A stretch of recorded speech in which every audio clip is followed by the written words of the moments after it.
ایک کارپوریٹر کانگریس میں چلے گئے. میرے کو سمجھ میں نہیں آیا بیچارہ کیوں دوڑ کے گیا ادھر. تیرے کو کیا ملا ہوگا ادھر؟ کبھی سوچ تو لیتے کہ بھائی جن غریبوں نے دھوپ میں کھڑے ہو کر، جن نوجوانوں نے بھوکے رہ کر تمہارے کو کامیاب کیا، تم جیتنے کے بعد کانگریس کی چوکھٹ پہ جا کے اپنا سر جھکا دیتے ہو. کبھی تم نے یہ بھی سوچا کہ تم پر کتنی بڑی ذمہ داری ہے؟ تم کانگریس کی غلامی کو قبول کیے. ارے ہم تو یہ چاہ رہے تھے کہ تم کارپوریٹر سے کل اور اونچے مقام پر جاؤ تاکہ دنیا تمہارے سامنے جھک جائے اور تم غریبوں اور مظلوموں کی خدمت کر سکو. مگر افسوس تم نے اپنی ترقی کو ختم کر کے تمام لوگوں کو شرمندہ کیا اور کانگریس کی چوکھٹ پر جا کر اپنے سر کو جھکا دیا. مجھے افسوس ہوتا ہے ایسے لوگوں پر. میرا کوئی نقصان نہیں ہوگا. تم آج چلے گئے مگر تم نے ہمیشہ کے لیے اس عوام کے دلوں میں جو تم نے جگہ بنائی تھی، اس عوام نے کہہ دیا کہ ہم سر جھکانے والوں کے پاس اپنے دل میں ان کی جگہ نہیں رکھتے. ہم سینہ تان کر لڑنے والوں کو اپنے دل میں محبت اور جگہ ان کے لیے بناتے ہیں اور ان کے لیے دعا بھی کرتے ہیں. مجھے کوئی فرق نہیں پڑتا.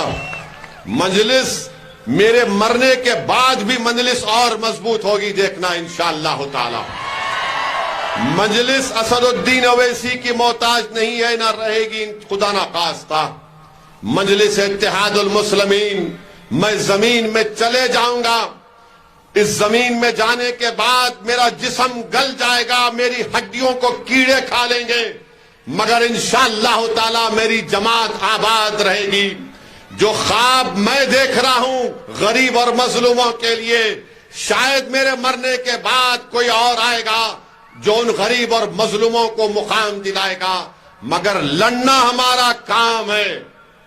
میں تمام میرے مجلس کے ساتھیوں سے کہنا چاہ رہا ہوں کہ لڑنا ہمارا کام ہے.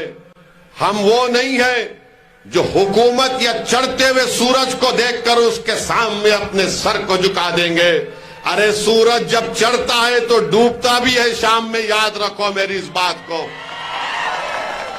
میرے عزیز دوستوں اور بزرگوں، میں اپنے مجلس کے ذمہ داروں سے بھی اپیل کر رہا ہوں کہ ڈسپلن کے پابند رہیے.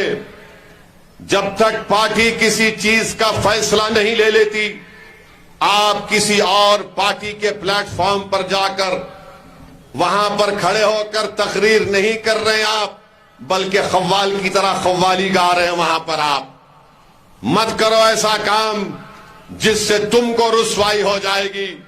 انشاءاللہ تعالی مجلس رہے گی اور اپنا کام کرتے رہے گی. مجلس کسی کی محتاج نہیں ہے. اگر آج اللہ سبحانہ و تعالی نے اسد الدین اویسی کو کچھ پہچان دی ہے، اگر آج اللہ سبحانہ و تعالی نے اسد الدین اویسی کو بولنے کی صلاحیت دی ہے، اگر آج اللہ سبحانہ و تعالی نے حیدرآباد کی گلیوں سے نکلنے والے ایک شخص کو کولار کی زمین پر پہنچا دیا، جس کو سننے کے لیے اتنی بڑی تعداد میں لوگ آج جمع ہوئے ہیں، اگر آج اللہ نے اسد الدین اویسی کو 4 مرتبہ MP اور 2 مرتبہ MLA بنایا، اگر آج اللہ نے اسد الدین اویسی کو جو کچھ میرے پاس ہے وہ اللہ کا فضل ہے، تو یاد رکھو وہ مجلس کی وجہ سے ہے، اسد الدین اویسی کی وجہ سے نہیں ہے. جب تک میں مجلس کا نام لیتا رہوں گا، جب تک میں اس پلیٹ فارم سے ظالموں کے اس کو ظالم کہتا رہوں گا، جب تک میں مجلس کے پلیٹ فارم سے غریب اور مظلوموں کی دل میں چھپی ہوئی بات کو بیان کرتا رہوں گا، اس وقت تک اللہ مجھے دنیا میں عزت سے نوازتا رہے گا، اور آخرت میں بھی انشاءاللہ مجھے امید ہے کہ مجھے اللہ سبحانہ و تعالی نبی کریم صلی اللہ علیہ وسلم کے صدقہ توفیل میں اللہ حشر کے میدان میں بھی مجھے کامیاب کرے گا. گو میرے اعمال اچھے نہیں ہیں، مگر کم سے کم میں نے اپنے ایمان کا سودا نہیں کیا. میں نے ظالموں کی چوکھٹ پر جا کر سر کو نہیں جھکایا. میں نے لوک سبھا کے ایوان میں اکیلے کھڑے ہو کر 400-500 MPوں کے سامنے سچائی کو بیان کیا.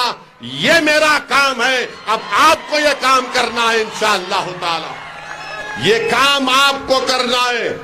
آپ کو لیڈر بننا ہے. آپ کو رکن اسمبلی MLA بننا ہے. تم کو نیتا بننا ہے. یہ کام مجلس کر رہی ہے.